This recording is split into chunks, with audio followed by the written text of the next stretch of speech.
What's poppin' T Squad? It's me, Keisha, and I'm here with tonight's All Tea, All Shade, Growing Up Hip Hop. What episode is this? Season 5, episode 10. Now, before we start, on last week's episode, a lot of you pointed out how Pepper was touching Sam's ass as she escorted him into the room. Now, I didn't peep that when I initially watched it, so I went back and watched it, and OMG, I recorded it for those of you that didn't catch the first time like I did. So here it is. Knows that means she always has to try. Cry baby ass. So let's go here. Yeah, I'm not talking about that. Not doing that. Thank you. Not my real person. Alright. Oh, look at that. They're gonna This is what they do. So, let's do it. Let's run it back. And she kept her hand there the whole time she walked him into the room. Oh, look at that. They're gonna go to their room. This is what they do. Let's do it. Yes, like I said, they fucking. This whole situation with TT, Sam, and Pepper is very reminiscent of Whitney Houston, Bobby Christina, and that little nigga that she was fucking that was her best friend, cousin, whatever the fuck that little nigga was. It is very reminiscent of that, how that little boy wormed his way into their life and was fucking up their life. You know, he just recently died from a drug overdose.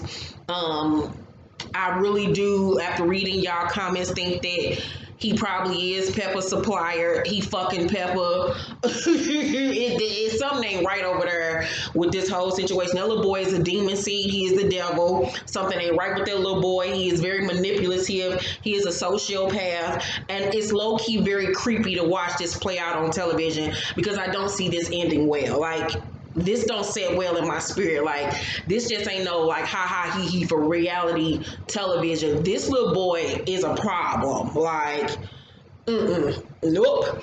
Okay, so we pick up exactly where we left off on last week's episode. Brianna can't believe that Pepper is taking Sam's side over TT, you know, her own family. You know, you're taking the side over somebody that you've known 5 minutes. So Egypt is crying because Brianna and Aaliyah got into it, and because TT left, she drunk. Pepper and Brianna step out onto the balcony to talk. And Brianna says, why are you treating my friend Tahira the way you do? Pepper say, your friend and my niece that you don't know. And Brianna say, oh, I don't know her. I don't like the way you treat my friend. Do not disrespect her. And Pepper said, oh. like, who are you talking to? So Brianna say, I know that's your niece and that's blood and all, but I don't give a fuck. Pepper say, that's disrespectful. And then Brianna say, don't disrespect my friend Tahira again. Pepper say, are you threatening me? Like she on an episode of Dallas or Knox Land. And I was like, girl, sit down, Mrs. Roper. So Brianna say, no, because God will handle you. And Pepper said, I lead by example. Take me to court. And Brianna looked at her like, bitch, what? She said, are you fucking serious right now? Pepper is a cokehead. Pepper is getting high. Pepper don't even know where she at half the time, child. So they argue back and forth. And Brianna tell Pepper to stop waving the gavel in her face. Pepper say she can do what she want to do because it's her house.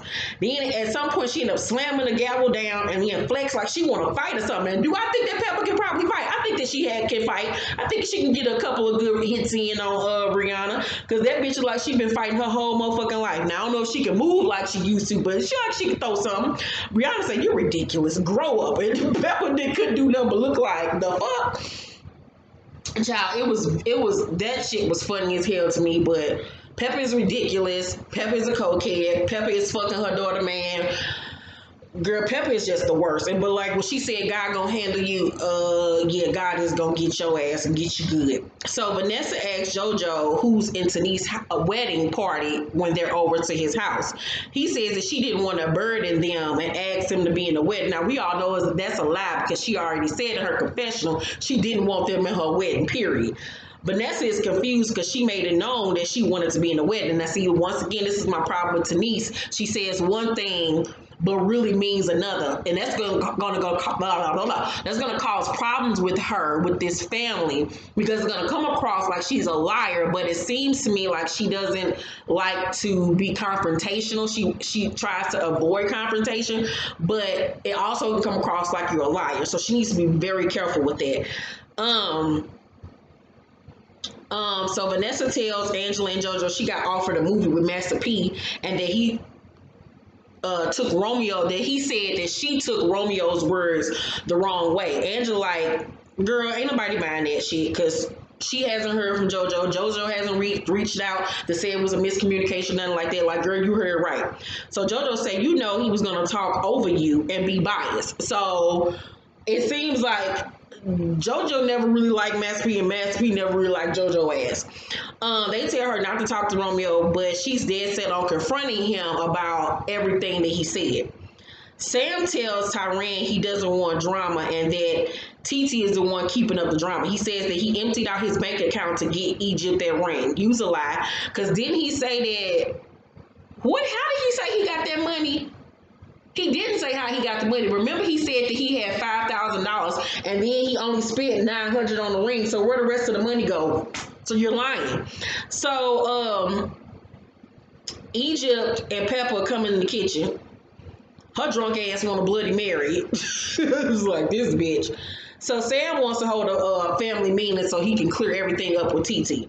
Tyran tells Pepper that Troy has sided with TT and Brianna about Sam. He tells her that Troy wants to speak to her about this whole money situation because she thinks that he stole from her. Sam says that he was the one who peeped that Troy was stealing from Pepper. And as soon as that part of the story came out, I started looking at the screen like, you gotta be fucking kidding me. You are the one that peeped this? Nah, So the more he got to talking, the more I started piecing everything together. So Sam say, we were at Sundance. I used to work for the woman that they got their hair from, and I noticed that Troy would charge Egypt at night after doing her hair and then charge Pep on the next morning. So he was double charging them. Tyran say, how you know the hairdresser? Sam started looking all stupid in the face and shit and say, the person Troy was getting her hair from, and Sam said, I used to sell to her. I used to work in the shop, and so did the mother of my son. So I'm like, TT was right. You scammed your way into this little girl life. You knew how to get to her.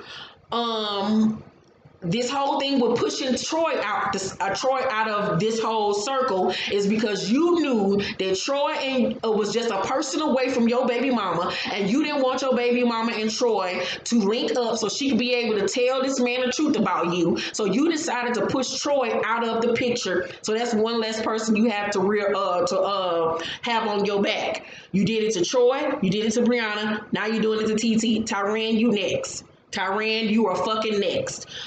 This little boy, like I said, is a sociopath. He is, and like he said last week, I play chess, not checkers. This little nigga know what the fuck he doing, and it's not even funny at this point. I feel sorry for for Pepper and little dumbass Egypt, because they over there being used and being fucked on by the same nigga, and he gonna fuck up their life and get them for everything that he can fucking get, and he gonna dip on their ass. So good luck with that shit, because that little motherfucker is crazy. Like, he is real life fucking crazy. Like I said, I smell Bobby, Christina, Whitney all over this shit, and ain't nothing funny or cute about it. So at this point, if I was TT, I'd just stay clear of them motherfuckers. I'd do my part on the show, and I wouldn't film with their asses no more. So Boogie goes to see Dame, his dad. Dame asks him about the rehab because he thinks that he doesn't know how to run a business. He asks, has he paid in the bills and stuff yet? But Boogie doesn't really have an answer. And he doesn't really have an answer. He kind of like mumbles and stumbles over himself, but then at the same point, Dame doesn't even allow him to finish or even respond because he's too busy talking. And he keep cutting him off. So Boogie gets frustrated and says, you know, this is not what he came there for. They supposed to be filming the scene about Ava. Dame say, they start arguing back and forth. The Dame say, respect me. You don't cut off your father. Dame then bring up Ava and says she hasn't checked in 4 months. But remember, she told Boogie that she has reached out to her father and that he hasn't responded to her. Dame doesn't like that Boogie is living in the house with another man. This dude that he's staying with is somebody he used to do business with that he fell out with. And he feel like the dude is pretty much using Boogie as a aha, fuck you, I got your son living with me, da da da da type thing. He also doesn't like they start arguing back and forth, and Boogie calls him a liar, and Dame say, don't you ever call your father a liar, and he makes Boogie leave. And I understand where Dame is coming from because Boogie don't know shit about running no business. That's obvious. But at the same token, you have to earn respect to get respect. And just because you're somebody's father doesn't mean that you get to talk to people any kind of way, especially when they get grown and they don't have to take that shit from you anymore. Dame is not compassionate. He does not know how to just sit back. At this point, Boogie is grown enough that if he's gonna fall and make a mistake, let him fall and make a mistake. That's all you can do at this point. It's obvious that he don't know what the fuck he doing. He gonna get used. He gonna get ran over, and that's what he just got to do at this point. Let him fall. Let him fuck up. He needs to learn that at this point it's not about being an authority figure to his kids. It's about being a shoulder for his kids to lean on so they can feel comfortable enough to talk to him, because they don't like to talk to him because of the way that he handles himself with these kids. He comes across as a dictator and not a father, and that's where he continues to fuck up. I don't understand how old girl want to have a baby with this nigga, because he needs to take several parenting classes. I feel bad for Boogie and Ava and them. I really honestly do. So Angela refuses to talk to Romeo, but Vanessa is insisting that she speak to him again about everything. They tell her, they don't really care. They don't fuck with him. It's unnecessary for her to talk to him on their behalf because she feel like she's protecting the family. And it's just like, okay, Vanessa, now you're doing too much. Like, if they don't give a fuck, they not fucking with him, what do you need to talk to him about? Like, you just need more camera time at this point? Like, it's unnecessary.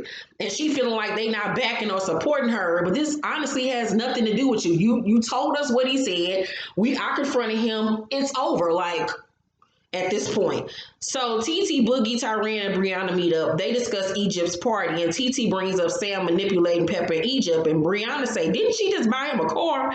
And TT say, oh, don't even get him started talking about Tyran. She say, Tyran been rolling around with my first car from like 2007, and she buys Sam a new car to Uber. So, like I said, she's fucking Sam. Why is you buying your daughter boyfriend a fucking new car? Why? He got fucking family. He got a daddy. He got a mama. He grown as fuck. Why are you buying this boy a car? Because he dicking you down. He's supplying you with your motherfucking drugs, bitch. I see this girl. How you gonna buy somebody that ain't even your flesh and blood a car and got your son out here driving a 2007 car? Girl, Pepper ain't shit. Pepper ain't shit. Pepper ain't shit. Pepper ain't shit. Pepper ain't shit. I don't like her no more. After seeing how she treated Tyran and how she treated TT, girl, fuck her for life. Fuck her beanpole shaped, her old antelope shaped ass up. Girl, oh no, So Brianna tells them that she pulled Pepper to the side and told her to stop treating people like shit that love her. Now, mind you, her own son sitting right here while they talk about his mama, and he ain't said a motherfucking word. So that let you know that this bitch ain't shit. So Boogie tells them that he and Dan got into it, and he says all he wants is a father-son relationship and not a business relationship. Brianna gets a text from Troy saying he's coming into town, and does she have time to meet with him and Chantel, who's friends with Sam baby mama? And of course she says, hell yeah. Tyran tells TT that Sam and them want to throw a family meeting, and she agrees to go. So Bow Wow meets up with JoJo at the studio. He wants to throw JoJo a bachelor party so he can get a wedding invite. So I guess so he can be with Angela. Lil Easy stopped by and they try to talk JoJo into turn up at the party, but he cool on all that. He's actually an adult. He ain't got to be out here doing the most like Bow Wow, little stunting ass. And his face is hella puffy. Like, you need to drink some water. So it's the day of the family meeting. TT brings up Sam saying he was in love with her and them co-signed in, and Pepper says that she was being inappropriate around Sam. Sam said, you told my bank account on live TV. Do you know why my bank account was low? Because I needed more money. I was paying for a ring. I have bills. I have a child. I have child support. You're the one person in my way right now. And he gets to quivering and looking like a snake, looking like he a part of Slytherin. And that little nigga is a demon. I'm telling y'all, that little nigga's a demon. I see the devil written all over that little boy. And TT say, are you done? Because like, nigga, I don't give a fuck about none of that little theatrics you just put on. And then the episode goes off. Overall, I give tonight's episode an A because of all of the tea we learned in tonight's episode. What y'all think about Sam after everything that we learned tonight? Child, this is a mess, child. This is a mess. Make sure to thumbs up this video, like, and subscribe. Also, I am going to be reviewing Marriage Boot Camp and Skies of Sunset, even though Marriage Boot Camp won the vote that I put up. So I will be reviewing both of those shows and adding them to our docket of shows. So be looking out for my Marriage Boot Camp review tonight after this one, and then Skies of Sunset review this Sunday after Real Housewives of Atlanta. Love you guys. Thank you for watching. Bye.